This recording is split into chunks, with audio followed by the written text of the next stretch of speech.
इसका एक ही इलाज है, अंगदान करना।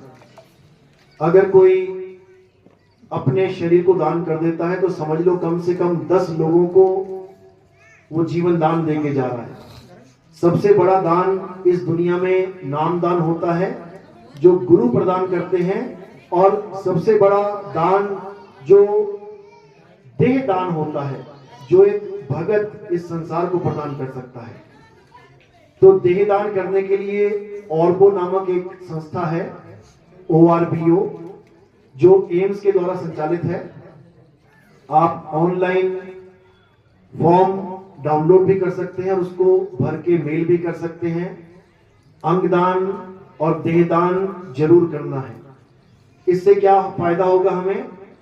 सबसे पहला फायदा ये होगा कि ये जितने भी पेड़ों की कटाई होती है ये सब रुकेगी। इतने पेड़ वैसे नहीं कटते जितने लाशों को जलाने में कट जाते हैं। अगर मान के चलो भारत देश में 100 करोड़ हिंदू हैं तो 50-60 साल की एवरेज में हर इंसान ने मर जाना है। तो यानी 50-60 साल के अंदर 100 करोड़ पेड़ तो कटे ही कटे। कोई माई का लाल रोक ही नहीं सकता। तुम्हारे पिताजी एक्सपायर हो गए, क्या तुम पिताजी को बिना लकड़ी के जला सकते हो?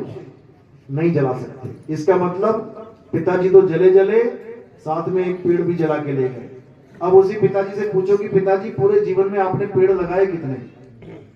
मुश्किल ही हो कि किसी ने कभी लगाया हो। किसान की बात अलग है, वो कुछ ना कुछ लगाता रहता है, लेकिन जो कभी पेड़ लगा के ना गया हो उसकी लाश को पेड़ों के साथ जला देना ये पेड़ों के साथ अन्याय है। इसलिए संतों ने इसका तोड़ निकाला था। ऐसा नहीं कि नहीं निकाला। हिंदू धर्म में ऐसे कई संत हैं, आप यकीन नहीं करोगे, जिन्होंने अपनी संस्था में, अपने पंथ में ये नियम बना रखा है कि हमारी लाश को, संतों की लाश को जलाया नहीं जाएगा। क्या किया जाएगा? या तो जल समाधि दे दो, जल में डाल दो कोई पत्थर बांध के। उससे क्या होगा? उससे जो जल के जीव जंतु हैं, मछली मच्छी जो भी है, वो शरीर को खा के पेट भर लेंगे। दादू जी का नाम सुना है? दादू जी के पंथ में किसी भी संत को जलाया नहीं जाता था। उनको क्या करते थे? उनको जंगल में छोड़ आते थे। लाश उठाई और जंगल में छोड़ आए। यानी मरने के बाद भी वो साधु संत एक जीव को जीवन दान देके जाता था। कोई भेड़िया आ गया, कोई सियार आ गया, लोमड़ी आ गई, कहां वो किसी को मार के खाती, कोई शेर आ गया, अब वो उस लाश को खा रहा है, यानी पेट भर गया ना।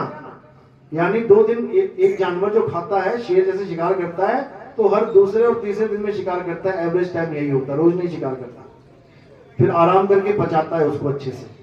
मगरमच्छ का भी यही हाल होता है, रोज नहीं खाते पीते वो। तो उस लाश को खाने के बाद किसी ना किसी जानवर की जान बच गई, जो आज मारा जाने वाला था, बच गया वो। यानी संतों ने मरने के बाद भी जीवन दान दिया। उस वक्त ये सब नहीं था कि किडनी निकाल लो, आंखें निकाल लो, वरना जो आज मैं बात कह रहा हूं आपको, ये बात आपको उन संतों के द्वारा बोली जा चुकी होती, सुनाई दी जा चुकी होती। लेकिन अब वो जमाना आ गया है कि अब आपके अंग को मछलियों को खिलाने से अच्छा है कि आपके अंगों को किसी मनुष्य को जीवन दान देने में उसका यूज किया जाए। आपका मोबाइल खराब हो जाता है, किसी का कीपैड खराब हो गया, किसी की मोबाइल की स्क्रीन टूट गई, किसी की बैटरी खराब हो गई, तो क्या करते हो? मोबाइल को फेंक देते हो डस्टबिन में? क्या करते हो? ठीक करवाते हो। जो चीज टूट गई वो निकलवा दी और नई डलवा ली। तो मेरे भाई, जब केवल प्राण खत्म हुए हैं, जब केवल बैटरी खत्म हुई है, ये स्क्रीन भी चल रही है, ये कीपैड भी बढ़िया चल रहा है, सब कुछ ठीक चल रहा है, तो उस मोबाइल को आग के ऊपर क्यों रखना? उस मोबाइल को क्यों बर्बाद कर रहे हो? जिसके अंग तुम बना नहीं सकते। सारे डॉक्टर मिलके क्या एक किडनी बना सकते हैं? सारी दुनिया के डॉक्टर मिल रहे हैं, किडनी बना के दिखा दें। अरे जो बना रहा है तुम उसकी तो यूज कर लो। जो तुम्हें दे दे के सप्लाई, सबके पास किडनी है कि नहीं है? बिना किडनी के भी बैठा है कोई? हो सकता है एक लेके भी बैठा, उसे पता ही ना हो कि एक ही है, लेकिन एक से भी काम चल रहा है। उसकी ऐसी महानता है। तो उस एक वाले को दूसरे की कब जरूरत पड़ जाए उसको खुद नहीं पता। तो इसलिए किडनियों को जलाने से अच्छा है कि उसको सेफ रखा जाए और जिसको जरूरत पड़ी है उसको दे दिया जाए। खाते थे किलो किलो घी खा जाते थे पहलवान हमारे। आज का पहलवान 250 ग्राम खा लेना तो डॉक्टर कहता है भाई अटैक करवाना है क्या, क्योंकि वो चीज नहीं है जो पहले थी। हमारे घर में से मक्का बाजरा ज्वार को साइड कर दिया गया और क्या दे दिया हमें, आटा, गेहूं का आटा, क्योंकि जो खाएगा आटा वो रहेगा हॉस्पिटल में आता जाता। इसलिए अब आटे को छोड़ देना है, मुझे भी मत दिया करो भाई। अब क्या खाना है, मोटा अनाज खाना है। आपको पता है कैंसर का इलाज हो गया घर बैठे। जो सिद्धू हैं क्रिकेट प्लेयर थे, उसकी वाइफ को 4th स्टेज का कैंसर था, 4th स्टेज का। उन्होंने क्या क्या छोड़ा, आटा छोड़ दिया, चीनी छोड़ दी, सारे रिफाइंड छोड़ दिए, ये 4, 5, 7 चीजें उन्होंने छोड़ी और घर में ही बैठे बैठे कैंसर ठीक कर लिया। ये हम भी कर सकते हैं, लेकिन अपने बुद्धि विवेक के द्वारा।